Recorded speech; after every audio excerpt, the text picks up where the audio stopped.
Benting bigas ng pamahalaan, mabibili na sa Aklan. Aklan Agricultural Interventions inilunsad din sa probinsya. Alinsunod sa direktiba ni Pangulong Ferdinand R. Marcos Jr. na siguruhing mas maraming Pilipino ang makakabili ng abot-kayang bigas. Pinalawak ng Department of Agriculture sa pangunguna ni Secretary Francisco Tio Laurel Jr. ang programa para sa mga mamamayan ng Aklan. Ayon sa kalihim, ang pagpapalawak ng Benting Bigas Meron Na program ay bahagi ng pagpapatatag ng food and nutrition security sa bansa. Inaasahang nasa 85,000 individuals ang makikinabang sa bagong rice rollout sa probinsya. Maliban sa expanded 20 pesos rice rollout, namahagi din ang DA ng iba't ibang agricultural interventions para pasiglahin ang produksyon at kabuhayan sa Aklan.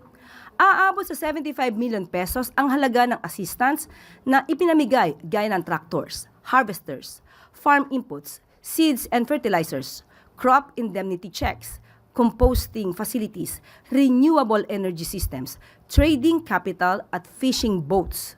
Ang mga intervensyon na ito ay naaayon sa pagpupursigi ni Pangulong Marcos Jr. na iangat ang dignidad ng ating mga magsasaka at pagandahin pa ang kanilang tanim at ani.